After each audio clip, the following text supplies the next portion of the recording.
Assalamualaikum warahmatullahi wabarakatuh. Saya Reski Wirdasari akan melakukan penyuluhan yaitu tentang HIV/AIDS.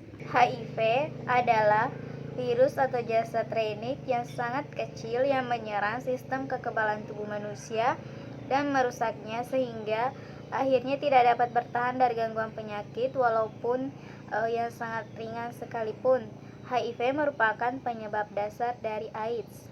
Sedangkan AIDS adalah atau sindrom penurunan kekebalan yang didapatkan adalah kumpulan gejala-gejala penyakit yang timbul karena rendahnya daya tahan tubuh seseorang yang telah terinfeksi oleh HIV. Maka virus ini akan menyerang dalam sel dan merusak bagian yang memegang peranan pada kekebalan tubuh. Adapun cara penularan HIV atau AIDS, yang pertama melalui penularan seksual. Secara seksual terjadi ketika ada kontak antara sekreasi cairan vagina atau cairan preseminal seseorang dengan rektum, alat kelamin atau membran mukosa mulut pasangannya. Yang kedua, kontaminasi patogen melalui darah. Jalur penularan ini terutama yang berhubungan dengan pengguna obat suntik, penderita hemofilia, dan resipien transfusi darah dan produk darah berbagi dan menggunakan kembali jarum suntik yang mengandung darah yang terkontaminasi oleh organisme biologis penyebab penyakit patogen.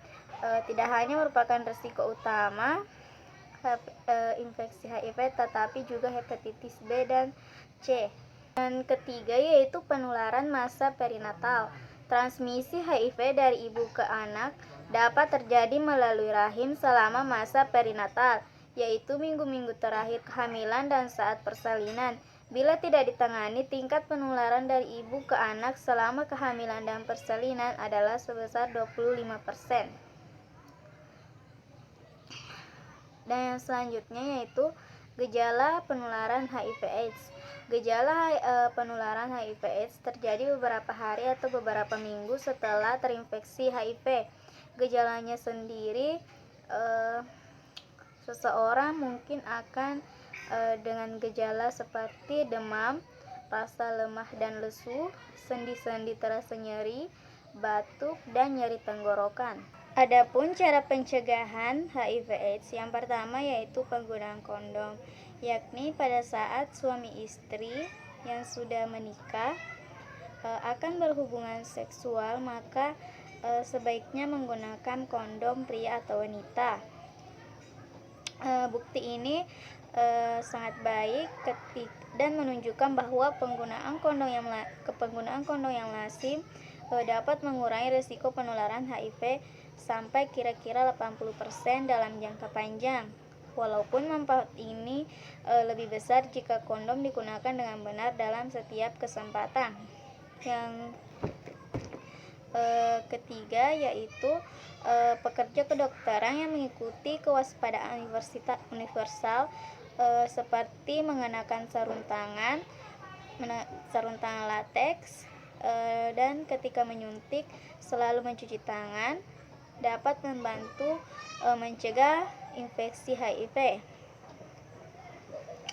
Semua organisasi pencegahan AIDS menyarankan penggunaan narkoba untuk tidak berbagi jarum dan bahan lainnya yang diperlukan untuk mempersiapkan dan mengambil narkoba, termasuk alat suntik, kapas, sendok, air pengecer obat, dan sedotan.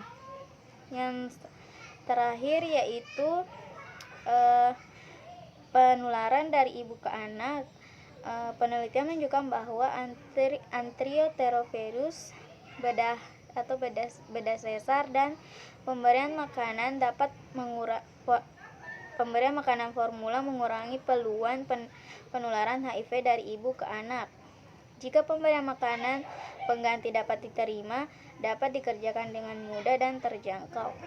Itulah tadi penyuluhan tentang HIV/AIDS yang saya berikan. Jika terdapat kekurangan mohon dimaafkan. Wassalamualaikum warahmatullahi wabarakatuh.